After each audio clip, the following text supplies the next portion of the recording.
आज जो हम लोगों ने पढ़ना है, जो न्यू एस्पेक्ट है कि यहां पर जो हम लोग बात करने की कोशिश करेंगे अब ये doctrine of frustration has been extended to those cases where there was no physical impossibility of performance, but because of the change in circumstances adventure was frustrated. Adventure was frustrated या literal performance of the contract, by the literal performance of the contract main object of contract could not be fulfilled.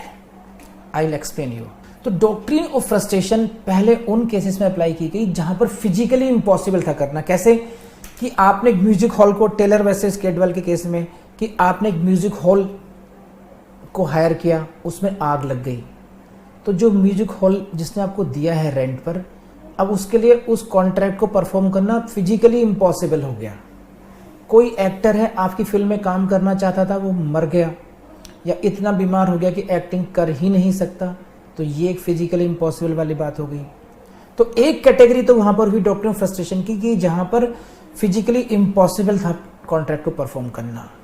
एक दूसरा category आई कि नहीं, आप कर तो सकते हो, अगर आप लिटरल परफॉर्म करेंगे कर दोगे आप, लेकिन जो उद्देश्य था कॉन्ट्रैक्ट का वो प्राप्त नहीं हो पाएगा। जैसे एक इंसान ने एक फ्लैट लिया एक कोरोनेशन प्रोसेशन देखने के लिए कि वहां से एक प्रोसेशन गुजरेगा, राज तिलक की तैयारी में एक प्रोसेशन गुजरेगा वहां पे, है ना, हेनरी वर्सेस क्रेल का। लेकिन जब वो जैसे 26 जनवरी की परेड देखने के लिए आपने एक फ्लैट बुक किया और 26 जनवरी की परेड किसी वजह से कैंसिल हो गई, तो आप जाके बैठ जाइए फ्लैट में, आपका जो मेन पर्पज है वो फ्रस्ट्रेट हो गया। तो कोर्ट्स ने कहा कि नहीं, डॉक्ट्रिन ऑफ फ्रस्ट्रेशन हम इसमें भी अप्लाई करेंगे। अब जो बात आ रही है कि एक तो ये हुआ कि परफॉर्मेंस पॉसिबल नहीं थी, एक कैटेगरी वो कैटेगरी आती है जहां पर केवल परफॉर्म तो हो जाएगा लेकिन आपके लिए वो घाटे का सौदा होगा, कॉमर्शियल डिफिकल्टी। आज का टॉपिक ये है, मियर कॉमर्शियल डिफिकल्टी वाली बात, समझे? इसको देखिए, बस आज का टॉपिक यहां से कंटिन्यू करेंगे। आई बिलीव कि अब सभी लोगों को यहां तक समझ में आ गया होगा अच्छी तरीके से, कोई एब्सेंट भी रहा होगा उसको भी समझ में आ गया होगा। प्लीज लेट मी नो यहां तक की पूरी बात समझ में आई आपको। चलिए आगे बढ़ाते हैं। So basically our topic is what, if there is a case of mere commercial difficulty. Commercial difficulty means, see एक चीज होती है इम्पॉसिबिलिटी, एक होती है commercial difficulty. It means when you entered into contract, जब आपने वो कॉन्ट्रैक्ट किया, you were expecting some profits out of that. For example, Mr. Saurabh Bose entered into a contract with Rakshita. Mr. Saurabh Bose entered into contract with Saurabh Bose. Saurabh Bose ने रक्षिता के साथ एक contract किया and he was about to supply diamonds, suppose diamonds of rupees 10 crore, and he was expecting that he will earn at least 1 crore out of that. इसको ये था कि 10 करोड़ के जो डायमंड्स हैं वो सप्लाई करेगा रक्षिता को और उस ट्रांजैक्शन से इसको 1 करोड़ का फायदा हो जाएगा। रेट्स आर फिक्स्ड, रेट भी फिक्स हो गए हैं, लेकिन अचानक कुछ ऐसा हुआ, रेट्स बहुत ज्यादा बढ़ गए और सौरभ बोस का जो प्रॉफिट होने वाला था वो प्रॉफिट की जगह लॉस में पहुंच गया। अब सौरभ बोस तो he can supply diamond to the Rakshita, but he will lose profit, not only lose the profit, he will have to incur losses as well. तो अगर ये कॉन्ट्रैक्ट को परफॉर्म करता है, डायमंड्स को सप्लाई करता है, तो उसको प्रॉफिट तो छोड़ो, अब इसको घाटा हो जाएगा। तो इसे कहते हैं कॉमर्शियल डिफिकल्टी, कि आपके लिए कॉमर्शियली वो वायबल नहीं रहा कॉन्ट्रैक्ट। तो can it be equated with the impossibility, क्या है इसको असंभव कह सकते हैं? नो, ये वो असंभवता नहीं है। एक होती है वर्ड कॉमर्शियली डिफिकल्ट, एक होता है it has become impossible to perform और it has become unlawful to perform. मैं इसे कर ही नहीं सकता। गवर्नमेंट ने कह दिया कि साहब आज के बाद में डायमंड्स में ट्रेड नहीं होगा, ये क्या हो गया, अब अनलॉफुल हो गया, trade in diamond has become unlawful. अब सौरभ कह सकता है कि no sorry I can not perform because it has become impossible now for me. ये एक रीजन हो सकता है। ये नहीं कह सकता कि अब अगर मैं आपको डायमंड सप्लाई करूंगा तो मेरे लिए बहुत दिक्कत वाली स्थिति हो जाएगी, मैं लॉस क्यों करूं, sorry this contract is frustrated. समझे? तो एक है कॉमर्शियली डिफिकल्ट होना, एक है इम्पॉसिबिलिटी होना। Doctrine of frustration is applied when it is the case of impossibility of performance or when the performance has become unlawful because of the supervening events. Please let me know आपको बात समझ में आई नहीं आई। Come on everyone. So there is distinction between event which makes the performance of the contract impossible and which makes it only difficult or more expensive. तो there is difference. Event making performance impossible, event making performance difficult. So the law says you must distinguish between two kinds of events. दो प्रकार के event हो सकते हैं। Number one event है which makes the performance impossible, जिससे उस contract की परफॉर्मेंस करना असंभव हो जाता है। There are events which can make the performance impossible, like music hall was destroyed by fire, it was physical impossible. Like the coronation procession was cancelled in Henry versus Krell, this was right.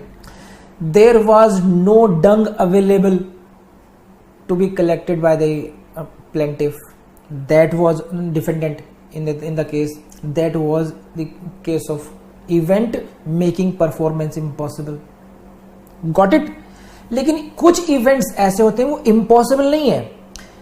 Contract can be performed but it will be difficult for you, it will be more difficult for you to perform it or it has become more expensive to you. So doctrine of frustration is applied in this case where it has become impossible. Doctrine of frustration is never applied in case when the performance is only difficult or it has become expensive, or you can say it is not commercially viable now.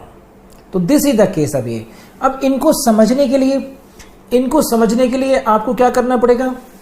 You will have to understand the terms and conditions of the contract कि what was the exactly contract, वो contract था क्या, what were the terms, उस contract की terms क्या थी, प्रकृति क्या थी उनकी वो, और वहीं से आपको हेल्प मिलेगी, वहीं से आप डिसाइड करेंगे कि in this case is it the case of impossibility और it is the case of commercially difficulty वाला केसेस। तो वहां से आपको आइडिया लगेगा। तो we will study few cases where you will see there was no impossibility, only there was a commercially difficult area, or there are cases there was like impossibility as well. Read some case laws please. This is Punj Lloyds Private Limited, case का नाम क्या है? Punj Sons Private Limited. The name of the case is what? Punj Sons Private Limited versus Union of India. क्या हुआ था यहां पर? अब इस केस को समझिए आप लोग, please see the board. There was a contract between messrs Punj sons private limited and union of India. तो there are two parties, messrs Punj sons private limited, one party, second party is Union of India. The contract is between these two parties. In this contract, this party, that is the Punj Sons, agreed to supply 8420 milk containers of 20 liters each. So the contract was to supply milk containers, ठीक, and the containers were to coated with hot dip coating. उस पर coating होनी थी इस प्रकार से। तो basically पुंज सन्स में क्या होना है, पुंज सन्स लिमिटेड जो कंपनी है ये इस बात के लिए सहमत हुई कि ये गवर्नमेंट ऑफ इंडिया को, यूनियन ऑफ इंडिया को 8420 मिल्क कंटेनर सप्लाई करेगी। ये उनके बेसिकली आपको ये ध्यान रखना है कि मिल्क कंटेनर सप्लाई होने थे बस। और यहां पर क्या था, containers were to be coated with hot dip coating, उन पर इस प्रकार की कोटिंग होनी थी। ठीक, आगे containers were to be coated with hot dip coating and that coating was to be done with tin ingots which was not available in the market.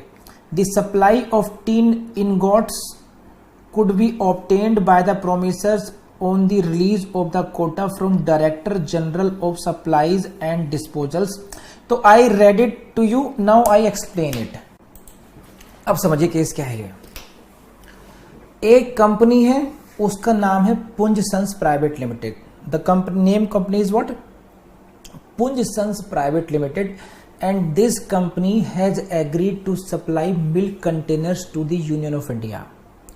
इस कंपनी को यूनियन ऑफ इंडिया को milk container supply करने हैं। और उसमें भी खास बात क्या है कि जो कंटेनर्स हैं उन पर कोटिंग होनी है टिन इनगॉट्स की, यानी कि टिन की, कच्चे लोहे की उस पर कोटिंग होनी है, उस तरीके से सप्लाई होगा वो। और ये जो कोटिंग मटेरियल है, आपको टेक्निकलिटीज ऑफ मटेरियल में नहीं जाना है, आपको सिर्फ लॉ से रिलेटेड फैक्ट समझने हैं कि ये जो टिन इनगॉट्स है, इसकी स्पेलिंग यहां गलत लिखी है, इनगॉट्स होना चाहिए, INGO, इनगॉट्स है, that could be available only after the release of quota from director general of supplies and disposals. तो बेसिक प्रॉब्लम यहां पर यह है कि there is one official, namely director general of supplies and disposals. Director general of supplies and disposals जब यह व्यक्ति quota release करेगा, when this official will release the quota of what? Tin ingots. Tin ingots, only then this company can make that coating over the containers. वो तभी company का जो काम है वो डिपेंडेंट हो गया है कोटा की रिलीज पर। यानी कि मान लीजिए मैं डायरेक्टर जनरल हूं, suppose I am the director general of supplies and disposals, and I will have to release the quota for this tin ingots.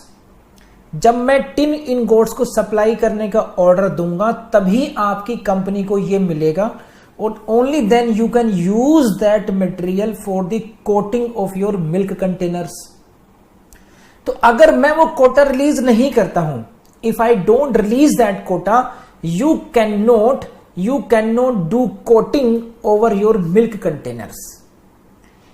जब तक मैं ये जो कोटा रिलीज नहीं करूंगा तब तक आप अपना काम नहीं कर पाएंगे। तो basically supply of the milk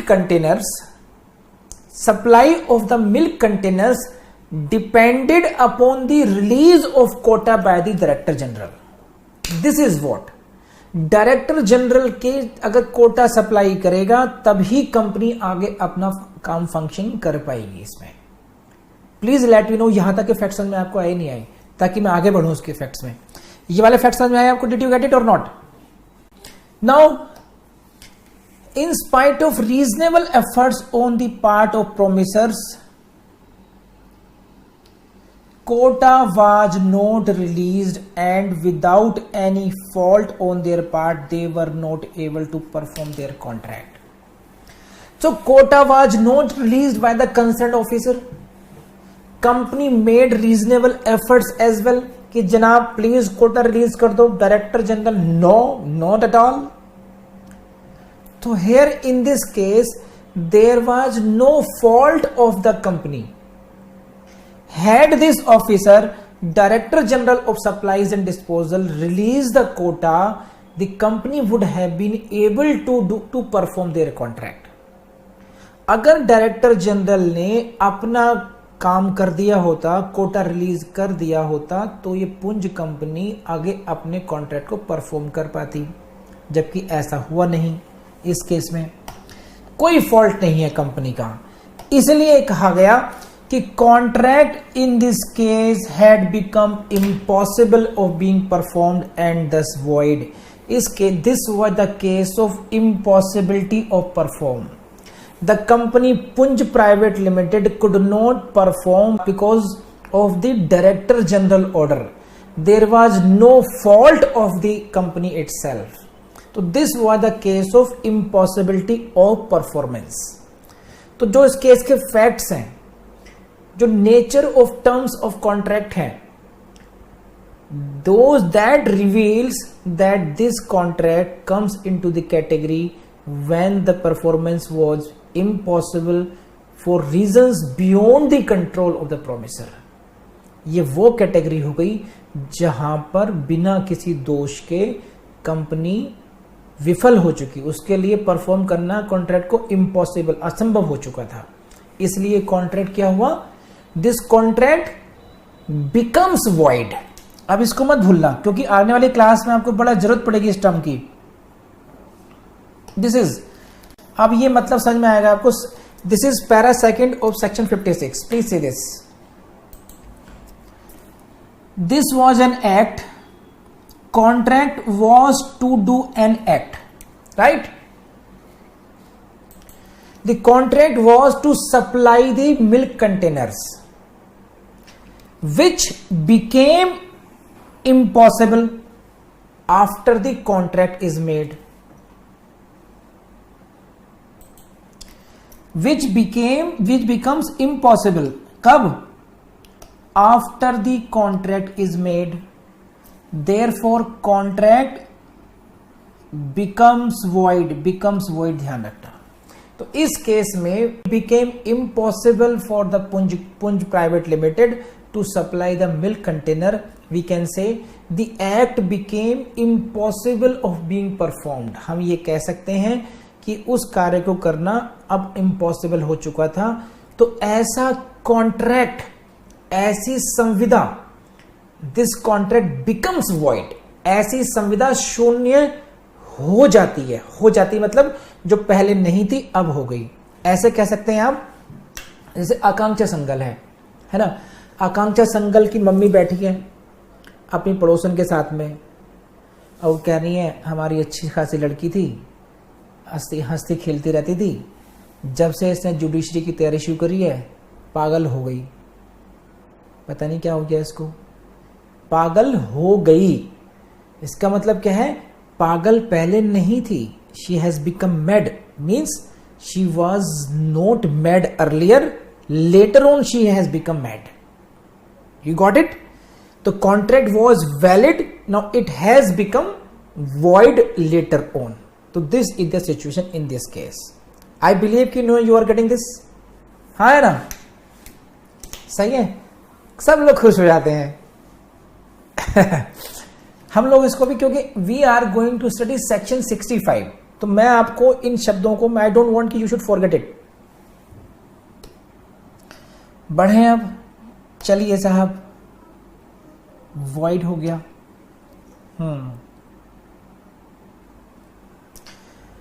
तो यहां तो आपने देख लिया इस केस में this was the case of impossibility. लेकिन इन लाइनों को बड़ा ध्यान से पढ़िए. मैरिली यानी कि मात्र. Because procurement of goods becomes difficult due to a strike in the mill. Number 1. Number 2, there is a rise in prices or a person will not be able to earn the expected amount of profits. 3 बातें होंगी. Third, it is not enough to frustrate the contract. ये समझे. देखते हैं क्या है. पहला case, if it becomes difficult to procure the goods for a strike in the mill. एक मिल में कोई स्ट्राइक हो गई है, सपोज कीजिए, मान लीजिए Dolly Mehta entered into a contract with Shikha. Dolly Mehta ने शिखा के साथ एक कॉन्ट्रैक्ट किया. I will supply you the cotton fabric garments made from that company, made from that mill, किसी मिल में बने हुए कॉटन के गारमेंट्स को मैं तुम्हें सप्लाई करूंगी. It is undertaken by Dolly to Shikha. अब जिस मिल से सप्लाई करनी थी उस मिल में अगर मान लीजिए हड़ताल हो गई है ना, अब वहां से गुड्स लाना डिफिकल्ट हो गया. शब्द ध्यान रखना, becomes difficult due to strike in mill. That will not be considered as the impossibility in performance. That is only the case of difficulty. Suppose there is rise in prices. That is also case of difficulty, not impossibility. अगर कहीं कोई strike की वजह से आपको कुछ goods को लाने में दिक्कत आ रही है या कीमतें बढ़ गई हैं, वो केवल आपकी डिफिकल्टी बढ़ाते हैं. डिफिकल्टी बढ़ाने में और इम्पॉसिबल होने में जमीन आसमान का अंतर है. ठीक है, या आपको एक्सपेक्टेड रिटर्न्स नहीं मिल रहे हैं तो वो भी डिफिकल्टी हो सकती है, कॉमर्शियल डिफिकल्ट हो सकता है. इन सभी कारणों से कॉन्ट्रैक्ट फ्रस्ट्रेट नहीं होगा. It will not be the case of frustration of the contract. Got it? समझे आप? उसमें आप एक केस पढ़ लीजिए, गंगा शरण, गंगा शरण रामचरण. चलिए क्या केस है, पढ़िए जरा, देखिए. This is the case Ganga Sharan Ramcharan. Contract between A and B. There was a contract between A and B. In this case B agreed to supply 61 bales of cloth of certain specifications. 61 गांठें कपड़ों की supply करेगा B. किसको करेगा? ए को करेगा. Manufactured by new Victoria mills Kanpur. Kanpur की जो मिल है न्यू विक्टोरिया, उसके द्वारा निर्मित कपड़े को ये सप्लाई करेगा. You got it? तो this is an agreement. This is an agreement to supply clothes. Cloth को सप्लाई करना है. Which cloth? Which was manufactured by this Victoria mill. Victoria mill के द्वारा निर्मित कपड़े की गांठें सप्लाई करेंगे बी. और किसको सप्लाई करेंगे? ए को सप्लाई करेंगे. क्या हुआ इसमें? अब ये जो एग्रीमेंट है, ये एग्रीमेंट की जो टर्म है, कुछ ये पढ़नी चाहिए आपको, क्योंकि इसी की इंटरप्रिटेशन कोर्ट ने किया. फिर पढ़िए क्या है, एक बार पढ़ लीजिए. We shall continue sending goods as soon as they are prepared to you up to 17/11/47. यहां तक. We shall continue sending you goods as soon as they are prepared to you up to 17/4/17. यहां पर देखिए क्या है, हम आपको ये गुड्स भेजते रहेंगे. हम आपको ये गुड्स भेजते रहेंगे. We shall continue sending this goods up to this date, 17 November 1947 तक हम आपको गुड्स भेजते रहेंगे. कब? As soon as they are prepared. जैसे ही वो तैयार होते हैं. तो जैसे गुड्स रेडी होंगे we will supply you. This is what. Next,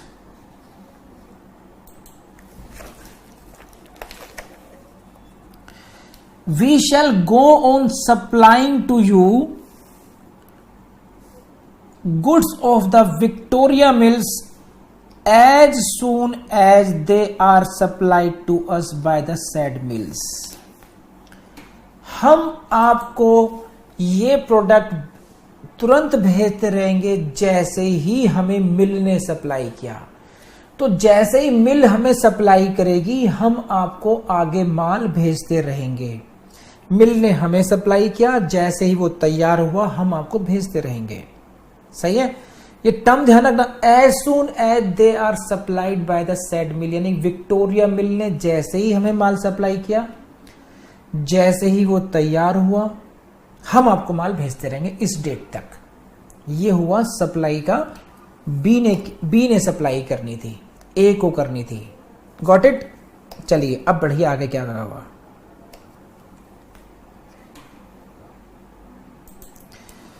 as the mill did not supply the goods to B, A did not supply any cloth to A। ये हुई झगड़े की जड़।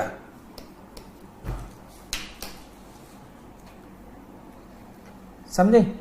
Now mill did not supply, Victoria mill did not supply goods to B, और B ने आगे नहीं दिया। फिर ए और बी का एग्रीमेंट हुआ, बी ने कहा था कि जैसे मिल वाले मुझे सप्लाई करेंगे हम उसको रेडी करके आपको भेज देंगे, लेकिन मिल ने ही नहीं भेजा। अब इस केस में ये देखना है कि whether it was the case of frustration of contract और नॉट। ऐसे देखिए क्यों पढ़ना जरूरी है आपको, ये टेक्निकली थोड़ा आपको दिमाग में प्रेशर आ रहा होगा, क्योंकि इन फैक्ट से आपको कहीं ना कहीं प्रीलिम्स में या मेंस में क्वेश्चन टकरा सकते हैं, problem based questions. In an action by A for damages, definitely B was in fault. B contended that the contract had been frustrated by the circumstances beyond his control. So frustration was pleaded. B pleaded that this was the case of frustration of the contract. समझे? तो B ने जाहिर बात है there was a breach of contract, तो A will sue, B will defend. What the B said? This was the case of frustration of contract. What was held in this case? It was held that, देखो ये contract को कैसे mould किया इन्होंने। अब it was held that delivery of goods was not contingent on the supply of goods by the Victoria mills, and therefore contract had not been frustrated in this case by non-supply of goods to the sellers by the particular mills। ये बात court ने bomb गिरा दिया। Court ने क्या कहा? No, in this agreement, in this case delivery of goods was not contingent on the supply of goods by the mill. ये जो एग्रीमेंट है that was not contingent. Agreement ये नहीं था कि कंपनी मुझे माल सप्लाई करेगी तो मैं आपको सप्लाई करूंगा। The contract was absolute one, it was not contingent. ये इस बात पर आधारित नहीं था कि मिल अगर हमें माल सप्लाई करेगी तो हम आगे सप्लाई करेंगे। तो यहां पर इस केस में कॉन्ट्रैक्ट फ्रस्ट्रेट नहीं हुआ है, कॉन्ट्रैक्ट फ्रस्ट्रेट नहीं हुआ है। यहां तो सिर्फ इतनी सी मतलब है कि आपने जो कहा था कि आप पढ़ो जरा इसको। बी ने कहा कि जनाब ये कॉन्ट्रैक्ट फ्रस्ट्रेट हो गया। कैसे फ्रस्ट्रेट हो गया? जनाब मिल ने माल सप्लाई नहीं किया, मिल ने माल सप्लाई नहीं किया, हमारे लिए इम्पॉसिबल हो गया कि पढ़ लो। अच्छा ठीक है, अपना एग्रीमेंट पढ़िए आप। You see the terms, terms में क्या है? Please see the words now. क्या वर्ड्स है ये देखो। ये you use the word prepared by the mills as soon as they are prepared and as they are supplied to us by the mills. These words are only a description of the goods to be supplied, prepared by the mills। कि you have used the words, आपकी जो terms में जो लिखा है मिल के द्वारा तैयार की गई, निर्मित की गई वस्तुएं, goods prepared by the mills. ये जो वर्ड्स हैं, these words only indicate the description of the goods। कैसा माल भेजोगे? मिल के द्वारा बनाया गया माल। कैसे गुड्स भेजोगे? प्रिपेयर्ड बाय द मिल। इसका मतलब यह नहीं है कि मिल भेजेगी तो हम भेजेंगे। ये तो आपने डिस्क्राइब किया कि what kind of goods you are going to supply. And when you use these words, as soon as they are prepared, as soon as they are supplied, it only indicates the process of delivery. कि delivery कैसे करोगे आप, delivery कैसे करोगे, जैसे वो भेजेंगे ऐसे हम भेज देंगे, जैसे मिल भेजेगी जैसे तैयार हो जाएगा हम भेज देंगे. तो ये क्या हुआ, ये प्रोसेस ऑफ डिलीवरी हुआ. इसको आप ये इंटरप्रिटेशन नहीं दे सकते. You can not interpret these phrases like as if it was contingent on the supply of goods by the mills.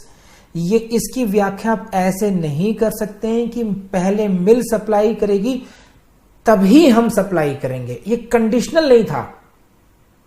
आपने इस फ्रेजेस में केवल एक्सप्लेन किया था प्रोसेस ऑफ डिलीवरी को, कि कैसे डिलीवरी करोगे आप.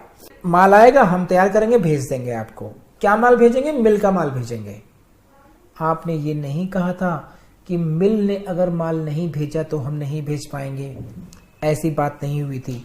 इसीलिए हम कह रहे हैं द एग्रीमेंट में ये बात नहीं थी.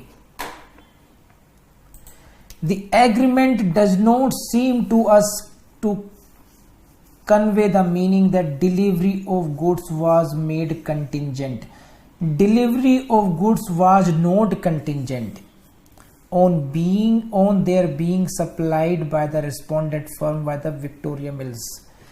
Victoria Mills के द्वारा सप्लाई होने पर यह आधारित नहीं था. इसीलिए इस केस में contract is not frustrated. So we are unable to hold that performance of the contract had become impossible. इस केस में performance of contract impossible नहीं हुई थी. Therefore this was not the case of impossibility of performance and therefore doctrine of frustration was not applied in this case. इसीलिए क्योंकि यहाँ पर performance असंभव नहीं हुई इसलिए डॉक्ट्रिन ऑफ फ्रस्ट्रेशन यहाँ पर अप्लाई नहीं की गई. तो आई बिलीव आपको ये बात समझ में आई होगी. हाँ ना, बताइए. Come on. ये हुआ case Ganga Sharan versus Ramcharan. Did you get it? Please, I tried my best. तो I hope you like the class. लेकिन मुझे पता कैसे चलेगा आपने लाइक किया नहीं किया, बताइए. आपको लेक्चर पसंद आया, जितने एफर्ट्स मैं लगा रहा हूँ आपके साथ, मुझे पता कैसे चलेगा आप मुझे बताइए. मुझे पता चलेगा उससे कि आपने लाइक का बटन दबाया नहीं दबाया, आपने उसमें कमेंट किया या नहीं किया. बस इन दोनों से पता चल जाएगा. सब्सक्राइब आपने कर ही लिया होगा, नहीं किया तो अपना नुकसान करेंगे आप, ये भी समझ लीजिए. तो अब ये सब्सक्राइब भी कर लीजिएगा और अपनी प्रैक्टिस कीजिएगा. और प्रैक्टिस करने के लिए मैं आपको बता चुका हूँ हमारे ऐप पर आपके लिए MCQ टेस्ट की प्रैक्टिस के लिए बहुत अच्छे टेस्ट अपलोड कर दिए गए हैं और उनमें हम लोग और रेगुलरली उसको अपडेट करते रहेंगे. हमारी वेबसाइट पर भी बहुत ऐसा मटेरियल आपको मिलेगा, जैसे प्रीवियस ईयर से क्वेश्चन पेपर्स मिल जाएंगे वहाँ से. आप हमारे ऐप पर भी प्रीवियस ईयर्स के क्वेश्चंस पेपर का हमारी योजना ये कि वहाँ पर हम लोग ये सॉल्यूशन भी डाल दें सर अच्छे तरीके से. तो बहुत कुछ कर रहे हैं हम, विधि की टीम कोशिश कर रही है. तो आप लोग विधि जुडिशियल एकेडमी की वेबसाइट और उसके ऐप को एक्सप्लोर करना नहीं भूलें. Thank you very much.